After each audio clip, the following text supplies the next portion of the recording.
नमस्कार मित्रांनो, कसे आहात तुम्ही? मजेत आहे ना? मित्रांनो, आज आपण इयत्ता 8वी पाठ 4 इंग्रज काळातील शहरे, उद्योग आणि गृहउद्योग मराठी स्वाध्याय सोल्युशन आपल्या चॅनलवर. प्रश्न पहिला. खालील प्रश्नांची एका वाक्यात उत्तरे द्या. इंग्रज शासन काळात विकसित झालेल्या कोणत्याही 3 शहरांची नावे सांगा. उत्तर. इंग्रज शासन काळात विकसित झालेल्या कोणत्याही 3 शहरांची नावे आहेत. कोलकाता, चेन्नई, मुंबई. प्रश्न दुसरा. भारतात सर्वप्रथम रेल्वे लाईन कोणत्या 2 शहरांमध्ये सुरू झाली होती? उत्तर. भारतात सर्वप्रथम रेल्वे लाईन मुंबई, ठाणे 2 शहरांमध्ये सुरू झाली. नवी दिल्लीचे निर्माण इंग्रज काळात कोणत्या पर्वतीय विस्तारात सुरू झाले होते? उत्तर. नवी दिल्लीचे निर्माण इंग्रज काळात रायसिनी पर्वतीय विस्तारात सुरू झाले. नंबर 4. भारतात सर्वप्रथम कापड मिल कुठे सुरू झाली होती? उत्तर. भारतातील सर्वप्रथम कापड मिल मुंबई शहरात सुरू झाली.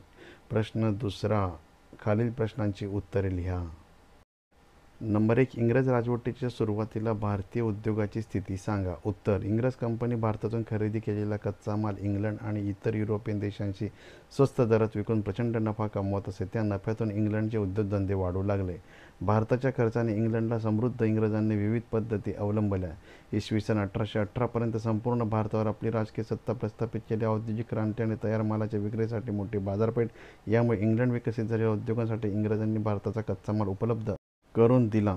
परिणामी ब्रिटिश राजवट सुरू झाल्यावर भारतातील सुती कापड, रेशमी कापड, शिल्पकला, धातुकला, गरम मिरची मसाला इत्यादींचे पारंपरिक उद्योग कोसळले. ब्रिटिशांच्या आर्थिक शोषण आणि भेदभावपूर्ण रीतिरिवाज धोरणामुळे भारताचा कुटीर उद्योग आणि व्यापार कोलमडला. भारताचा व्यापार इंग्रजांच्या हाती गेला. एकेकाळी कुटीर उद्योगात आणि हस्तकलेने समृद्ध असलेले भारत ब्रिटिश राजवटीत दारिद्र्य, बेरोजगार आणि उपासमारीच्या कचाट्यात अडकले. प्रश्न दुसरा. इंग्रज राजवटीदरम्यान भारतात कापड उद्योगाचा विकास सांगा. उत्तर. भारतातील वस्त्र उद्योग सुरुवातीला इंग्रज राजवटीत महाराष्ट्र आणि गुजरातमध्ये स्थापन झाला. भारतातील पहिली कापड गिरणी इसवी सन 1854 मध्ये मुंबईमध्ये स्थापन झाली. गुजरातमधील पहिली कापड गिरणी 30 मे 1861 रोजी अहमदाबाद येथे श्री रणछोडलाल छोटलाल रेड्डीवाला यांनी स्थापन केली. अहमदाबाद ते मुंबई नंतर भारतातून कापड वस्त्र उद्योग दुसरे सर्वात मोठा उत्पादक बनले. ग्रेट ब्रिटनमधील मँचेस्टरच्या भरभराटीच्या कापड उद्योगांप्रमाणेच अहमदाबादमधील वस्त्र उद्योगालाही मोठ्या प्रमाणावर वाढला. त्यामुळे अहमदाबादला मँचेस्टर ऑफ इंडिया अशी ओळख मिळाली.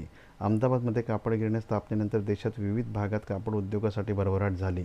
आज कोइंबतूर, मदुराई, सोलापूर, चेन्नई, पॉंडिचेरी, कानपूर, कोलकाता, पानिपत, लुधियाना इत्यादी शहरांमध्ये कापड उद्योग सुरू आहे. स्वदेशी कापडाची कला पूर्णपणे नष्ट झाली नव्हती. नक्षी असणाऱ्या साड्यांचे किनारे बनवण्यासाठी बारीक विणकाम करावे लागायचे. त्यामुळे अशा कारागिरांची गरज पडायची. त्यावेळी महाराष्ट्रातील सोलापूर आणि तामिळनाडूमधील मदुराई हे महत्त्वाचे केंद्र होते. इंग्रज राजवटीत भारतातील कापड उद्योग आणि कापड कारागिरांना प्रचंड कर आकारणीसह अनेक अडचणींचा सामना करावा लागला. भारतातील कापड मानवनिर्मित असल्याने ते महाग होते. ते इंग्रज कापड यंत्राने बनवलेले होते तर बाजारात स्वस्तात विकले जात होते.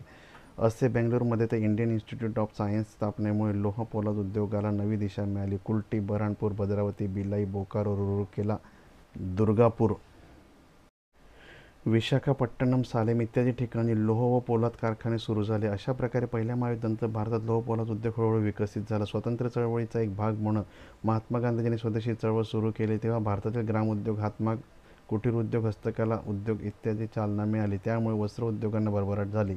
प्रश्न तिसरा. प्रथम विश्वयुद्धानंतर भारत लोह पोलाद उद्योगाचा विकासाला विषयी सांगा. उत्तर. पहिल्या महायुद्धानंतर युरोपमधील अशांततेमुळे भारतातील औद्योगिक विकासाला चालना मिळाली.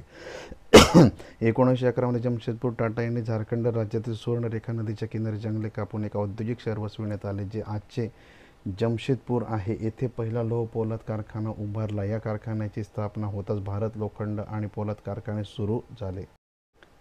प्रश्न तिसरा. खालील पर्यायातून योग्य पर्याय शोधो आणि लिहा. नंबर 1. ब्रिटिश राजकुमाराला मुंबई टापू हुंड्यामध्ये कोणी दिला होता? पोर्तुगीज. नंबर 2. फोर्ट विल्यम किल्ल्यानंतर कोणत्या शहराच्या नावाने विकसित झाला? डी. कलकत्ता. नंबर 3. कोणत्या शहराला भारताचे मँचेस्टर असे म्हटले जाते? ए. अहमदाबादला.